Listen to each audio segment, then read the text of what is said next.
Olá, amigos do Logos Apologética, tudo bem? Aqui é o Emerson e neste vídeo nós vamos falar sobre o Êxodo é um mito. Desde já peço para que vocês inscrevam-se no canal e já curtam o vídeo, tá bom, pessoal? O Êxodo dos israelitas do Egito é uma grande narrativa referenciada em toda a Bíblia e é conhecida por milhões ao redor do mundo. Mas muitos questionam se o Êxodo realmente aconteceu, devido a uma suposta ausência de evidências arqueológicas e ceticismo geral sobre a confiabilidade histórica das narrativas bíblicas. É frequentemente visto como um mito ou uma compilação lendária construída a partir de segmentos de diferentes eventos históricos abrangendo vários períodos, todos mesclados em uma história ditada. Um argumento comum contra o êxodo histórico é que supostamente há pouca ou nenhuma evidência para tal evento. No entanto, evidências arqueológicas e históricas apontam para a confiabilidade do relato bíblico do êxodo e do assentamento em Canaã. O primeiro componente dessa história memorável é a alegação de que os hebreus se mudaram e residiram no Egito por muitas gerações. Em um sentido amplo, é óbvio, a partir de descobertas arqueológicas, que os semitas de Canaã migraram para o Egito e se estabeleceram na região nordeste do delta do Nilo, Goshen, como demonstrado por formas específicas de cerâmica, costumes funerários, ferramentas e armas, inscrições, registros históricos. Uma raça levantina de ovelhas, pinturas murais e até mesmo divindades importadas. Além disso, há evidências de pessoas que podem ser especificamente identificadas como hebreus residindo no Egito antes do êxodo. Uma lista egípcia de escravos domésticos do papiro Brooklyn 35-1446, provavelmente originários de Tebas por volta do século 17 a.C., contém os nomes de mais de 30 semitas, que, como José, receberam o nome dos nomes egípcios, Gênesis 41-45. Estes são alguns dos nomes hebraicos neste papiro.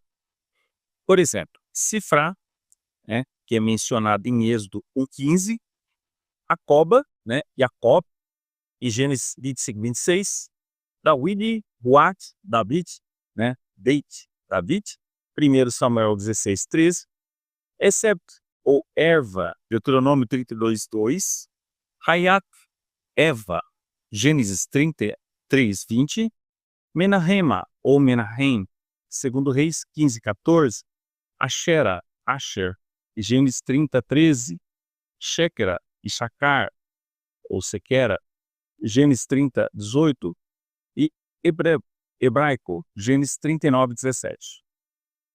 Outros nomes associados aos hebreus, Jacó, El, Jacu, em escravérios de vários vocais, talvez Gessé ou Yushai, em óstraco de Deir el-Bahari, ou Bahari, Bari, foram encontrados no Egito em contextos anteriores ao êxodo. Houve também uma política de escravidão generalizada de semitas ou asiáticos implementada no Egito.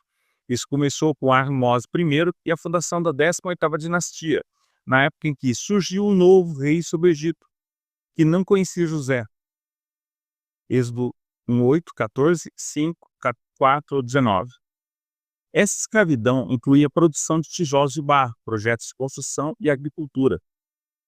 Esses relatos da escravidão hebraica parecem coincidir com grandes instalações de armazenamento construídas com tijolos de barro durante o início da 18ª dinastia, encontrada durante escavações em Ramsés, Tel el-Daba e Pitom, Tel Hatabé, junto com o Palácio Real Egípcio nas margens do rio que data dessa época.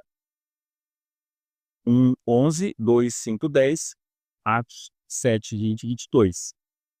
Uma investigação completa de um êxodo histórico, no entanto, requer saber precisamente quando o êxodo aconteceu. As escrituras incluem pistas tanto óbvias quanto sutis. Em primeiro lugar, o livro dos Reis registra que o 48º ano após êxodo foi o ano em que Salomão começou o processo de construção do Templo de Jerusalém por volta de 967 a.C., 1 Reis 6:1. Isso se alinha com a afirmação de Jefté de que os israelitas estavam na Terra Prometida há 300 anos, aproximadamente 5 décadas antes de Saul, por volta de 1100 a.C., Juízes 11:26.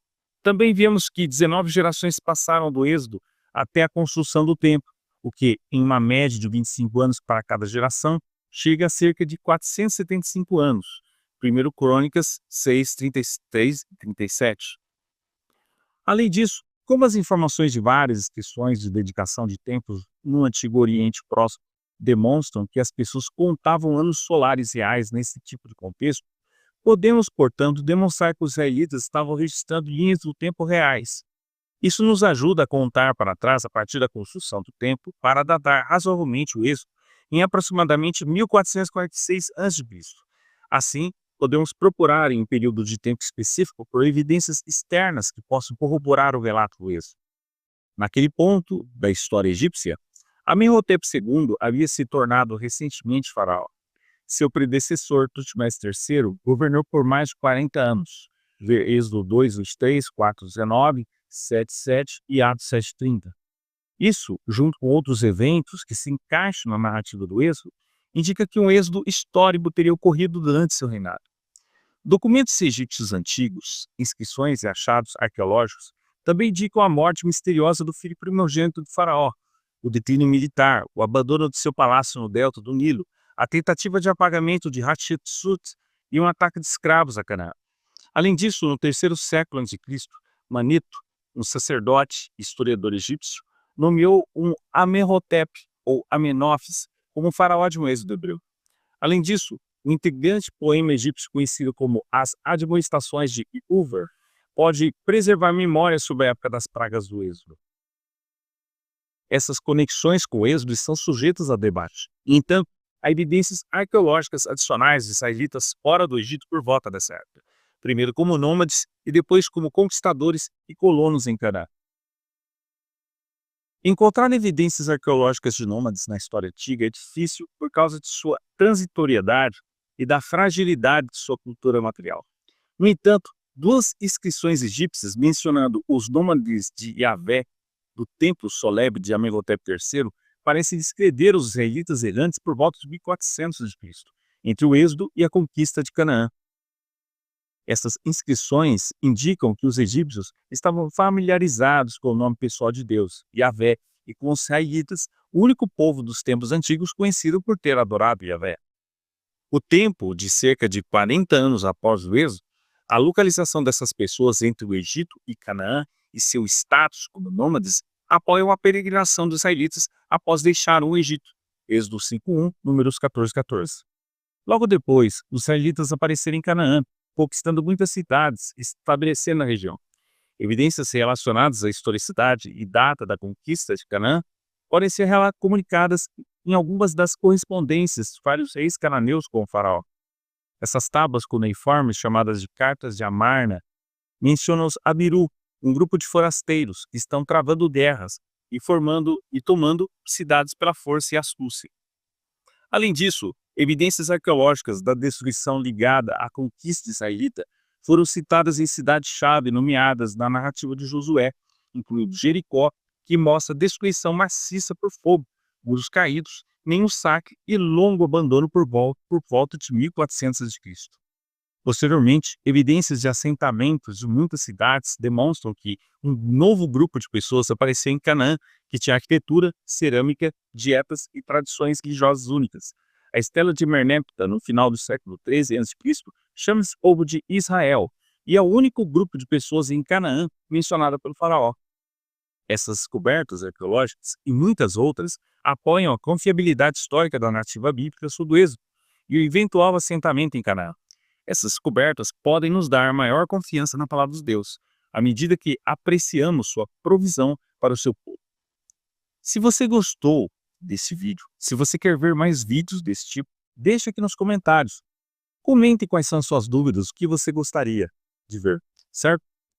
Então, eu recomendo também aqui para vocês o curso lançado em Gênesis, que tem todas essas informações também, e o combo acadêmico de teologia, que tem muitas informações também sobre arqueologia.